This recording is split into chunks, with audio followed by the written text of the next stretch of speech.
Halo YouTube. Oke, kali ini saya ngejawab komen-komen.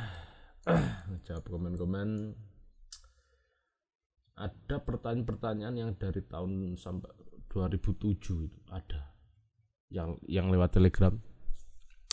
Tahun 2007 jawab dan banyak sekali pertanyaan. Pertanyaan masuk itu luar biasa banyak. Dan ada beberapa pertanyaan yang banyak dari tahun 2007. Iya kan?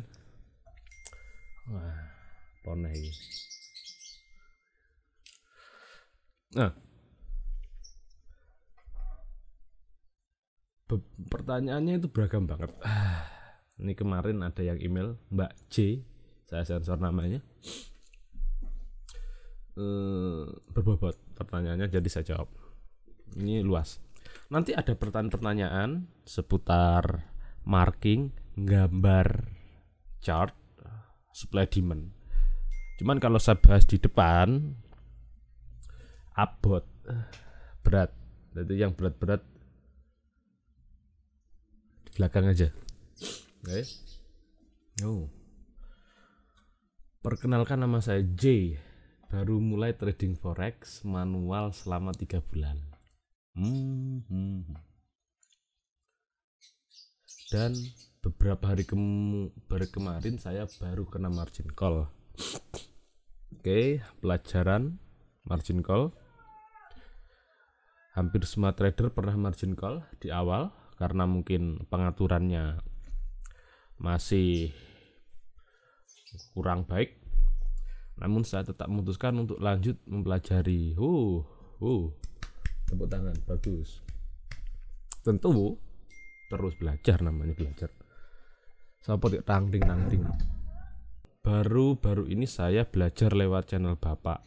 Ya mungkin karena Mbak ini sudah bingung. Jadi dia browsing di YouTube, ketemu channel saya. Saya sangat senang dan berterima kasih karena Bapak memberikan ilmu secara gratis. Ya. Apabila Bapak berkenan sharing mengenai perjalanan menjadi ahli dalam trading forex, mungkin Bapak bisa merespon pertanyaan saya. Ahli itu apa ya? Ahli jarine wong-wong, Pak. Mbak. Jadi di trading itu ahli itu apa ya? Pangkat yang terlalu berat itu. Master, ahli trading, seafood trading itu pangkat terlalu berat. Yang ada dalam trading itu orang yang telah lama berjalan di dunia trading, tahu banyak gitu apa, bukan yang lebih pintar, bukan yang lebih ahli sebenarnya, yang punya banyak pengalaman dalam dunia trading, itu aja. Bukan lebih pintar, enggak. Satu, kira-kira berapa waktu yang dibutuhkan untuk menjadi trader pro atau bisa memberikan keuntungan secara konsisten. Enggak ada tolak ukur. Kemarin saya ngadain kontes kecil-kecilan untuk trader-trader yang ingin menguji sistemnya. Saya kan kemarin ngadain kontes akun kecil kan. Yang pertama itu sebulan akun demo dan sebulan akun real. Sebulan akun demo itu intinya saya suruh untuk membuat jurnal di tiap entry, dan exitnya saya juga suruh buat jurnal supaya disiplin.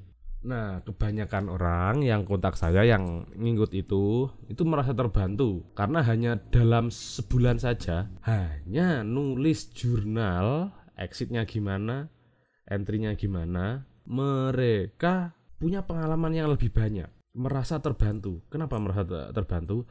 Karena ketika kita tulis jurnal, entry karena ini bla, lalu exit karena ini. Nah, ketika ada salahnya kita bisa koreksi itu dalam sebulan kemudian. Jadi kita tahu apa kesalahan kita yang sering-sering kita ulangi. Nah, akan kita tahu.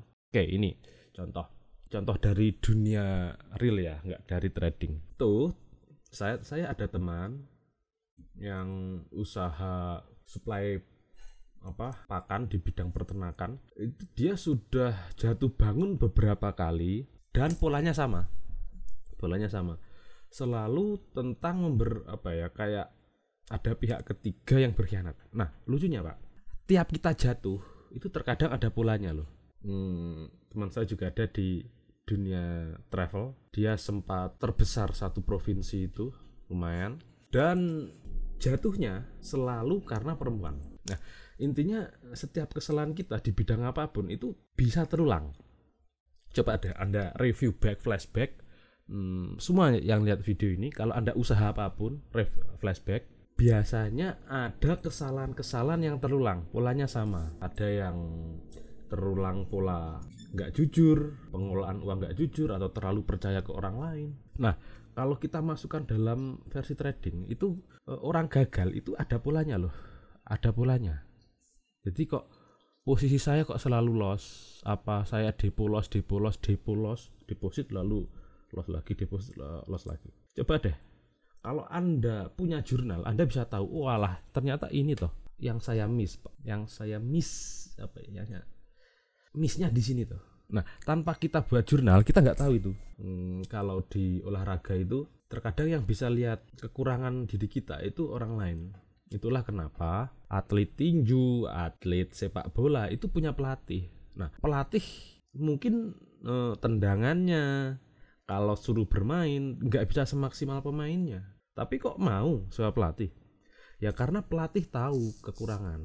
Contoh Mike Tyson itu, dia kan dulu petinju, dia punya pelatih. Kalau pelatihnya sama dia suruh tinju, mungkin pelatihnya bisa kalah. Tapi kenapa dia punya pelatih? Karena pelatih bisa melihat yang Mike Tyson nggak bisa lihat. Tuh, dua. Satu, journaling ya untuk melihat kesalahan kita. Yang kedua, mentor.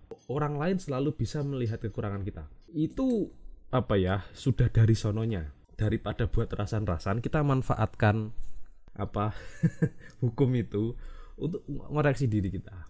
Kalau mentor kan, ketika Anda belajar ke mentor, Anda trading kan direview tuh ya. Anda gini pasti tahu. Tuh. Untuk mempercepat, mentor. Yang kedua, jurnal. Poinnya adalah belajar dari kesalahan. Tuh. Belajar dari kesalahan diri kita dan orang lain. Itu bisa cepat banget.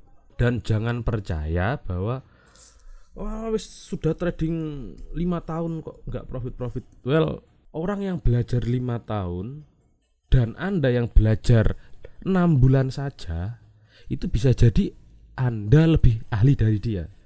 Kenapa? Anda lebih fokus 6 bulan itu, lebih bisa mengoreksi kesalahan. Yang 10 tahun itu mungkin aja dia ogah-ogahan.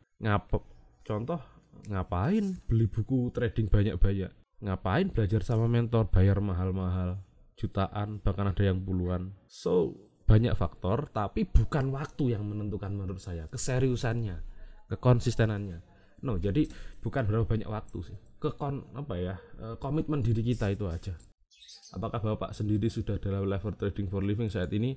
Trading for living mencukupi kebutuhan sehari-hari, itu ya. Kalau saya, apakah profit?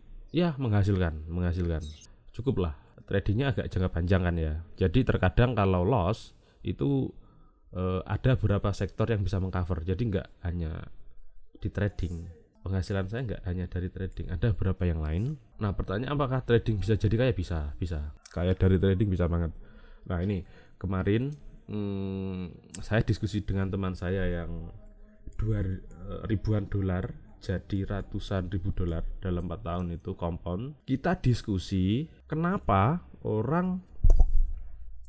postingan seperti, saya nggak nyalakan orang ya, kenapa postingan seperti katanya trading, mana mobil mewahnya, itu bisa jadi nggak relevan loh pertanyaan seperti itu. Kenapa? Tiap orang itu punya momentum. Jadi contoh, dalam sekian tahun gitu ya, bisa kompon 1.000 jadi 100.000 dalam setahun gitu deh, contoh 1.000 jadi 100.000. Nah, kalau dalam setahun bisa profit berapa ini? 100 kali lipat. Kenapa dalam tahun-tahun berikutnya enggak? Katanya trading, mana Ferrarinya? Kalau udah dapat Ferrari, katanya trading, mana rukonya? mana villanya? Kalau udah punya villa, ada pertanyaan lagi. Katanya trading, kok nggak jadi Soros? Kok nggak punya institusi gede? Nah, pertanyaan-pertanyaan seperti itu agak-agak logis. Kalau bisa 1000% dalam sebulan, berarti kan di bulan-bulan berikutnya kenapa kok nggak bisa, Ridwan Nursan? Nah, maksud saya adalah kita semua punya momentum. Kita semua suatu saat kita punya momentum. Di hidup kita ada momen di mana hidup itu kayak melesat zut gitu. Ada momen seperti itu ada. Dalam dunia trading banyak.